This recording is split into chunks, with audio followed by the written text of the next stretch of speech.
Hi guys, this is Light and welcome to my video guide on turn 11 of final Coil of Bahamut turn 2.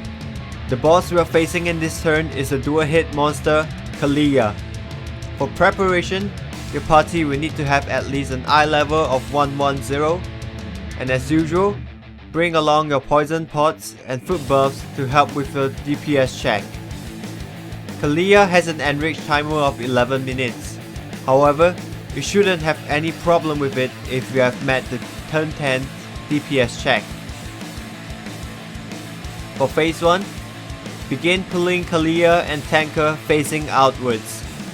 It is entirely possible and might even be easier to heal if you do a solo tank in phase 1.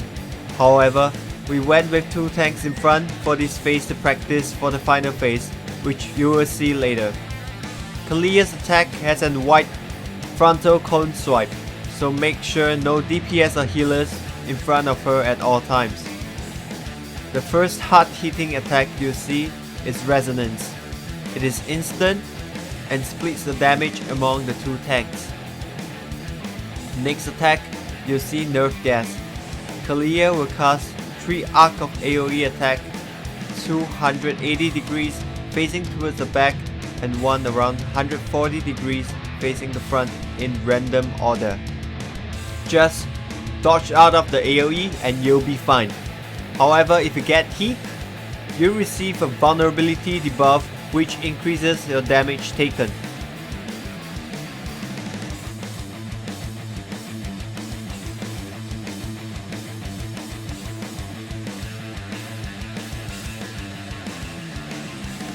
Moving on, we have Battlefield. After this cast, Kaliya will drop a small circle below her, and anyone who enters the circle will receive a heavy debuff and also 1 stack of vulnerability, so stay out of it and you'll be fine. Kaliya will start firing 2 colored missiles into the air in random order. Depending on which color she fires first, you must react accordingly. In this case, she fires the red missile first. For the red missile, everyone must spread out so as not to overlap the AoE damage when it falls on you. For the blue missile, a blue laser will fall on top of one random player's head. Everyone needs to stack together to share the damage, like the missile from T8. For the last attack, main hit and secondary hit. Kaliya will stun the main tank with main hit and then proceed to cast secondary hit. The off tank will now need to do a tank swap and take the hit. The secondary hit will one-shot the main tank that has been hit by the main hit if the tank swap is unsuccessful. This attack pattern will repeat starting from Nerf Gas until 60% HP.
The add phase begins on 60% HP. 3 adds will spawn, in which the spear and cube will need to be tanked by a tank each. The spear does an attack called Repelling Cannon that the rest of the party have to stack behind it to share the damage. The cube crits very often, so have your tank's awareness up to help mitigate damage. It also casts Void Zone, which leaves behind the black AoE on ground. Simply move out of it to avoid. The egg will cause Fog Lightning, targeting one random player to receive the debuff which explode in a small AoE around him when the debuff is off. Similar to T9's Thunder debuff, remember to move away from the group to avoid hitting them with the explosion. During this time, triads around Kaliya will also begin shooting linear AoE beams towards the party. The main objective of this phase is to down both the cube and the spear at the same time, also maintaining a distance between the three adds. The tanks are supposed to move the adds whenever the eggs move too. If any of the two adds are too close to one another, they will begin to feed on each other and become a stronger add, which ensures a wipe. So pay attention to the egg as you move them around. Have a caster focus DPS on the cube while the others on the spear. The bot can rotate between the two to balance out the damage. We usually down the spear first before we move on to the cube, as the spear has more HP. After both the spear and cube is down, move on to the egg.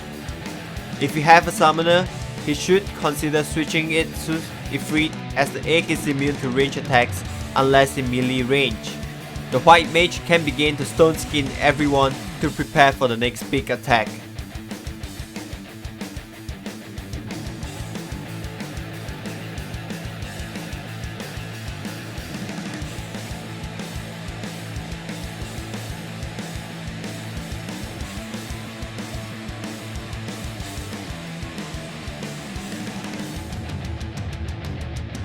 Have the tanks move to the head of Kaliya and the rest of the party behind Kaliya's tail. Final phase begins with Kaliya using Nerve Cloud. This attack deals massive amount of damage. If you want to survive this attack without the tank limit break, make sure to apply all possible mitigation to make it through this part, including Storm Path, Dragon Kick, Virus, Sacred Soil, and Stone Skin. The major mechanic of the final phase is the Nanospore Jet, otherwise called the Tether. This tether will target two pairs of players to the boss.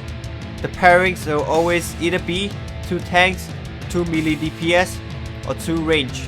Range including the heals, bards, and casters. These tethers are also color coded. As soon as you see the tether up, the paired up partners have to be together and at the same time away from the other tethered group. For this mechanic, if the partners are too far away from each other, they will start stacking vulnerability debuff and tax damage. Also, if you are too close to another tethered group, you'll receive the vulnerability debuff and takes damage too. So basically, the idea is to have the two tethered group to be opposite of each other at all times.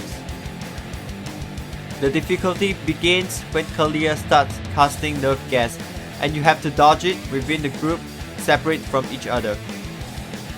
For my team, we basically have the group stand in this manner at the back of the boss before the tether cast begins. As soon as Kaliya begins the cast, we check to see who are the ones that are being tethered. If there is only one pair of tether at the back, everyone will stack together at the tail, because it meant that the tanks are the other tethered pair. If there's 2 tethered pair at the back, simply move to the waymark on the left and right of Kaliya according to the color you're tethered to. In this case, waymark B for green and waymark C for blue. Doing this will ensure the two groups to be opposite each other for nerve gas. The nerve gas in final phase always begin with a frontal small AoE and then followed by 280 degrees AoE on its back. Using this pattern, we know that wherever the first nerve gas lands at, it is the safe spot for the second and third nerve gas, even though we know that the order for the second and third nerve gas is random. The idea is to have everyone move left to dodge the first nerve gas.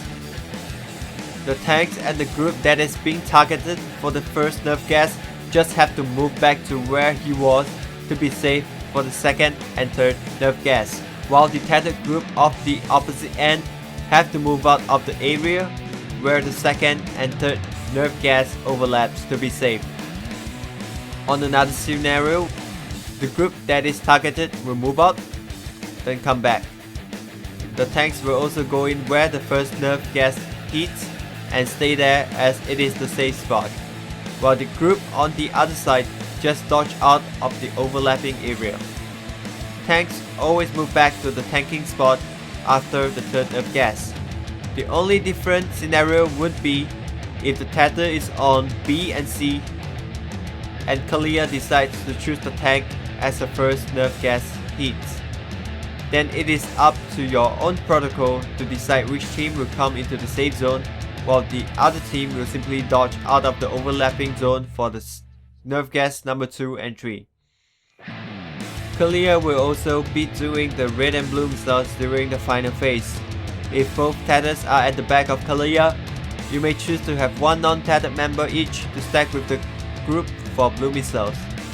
The order of whether the missiles or nerf gas come first is random, but Kaliya will always use the main hit secondary hit after she finishes both attacks, ending the attack pattern, and repeat from beginning with tethers again. After every 2 rotation, Kaliya will also use Nerf Cloud, so keep your Sacred Soil up and virus it. This fight will continue all the way to 0% of Kaliya's HP. And with that, I end my guide on turn 11, and I wish you all the best in your fight. Please like, favorite and subscribe to our channel if you'd like to see more Final Fantasy XIV content.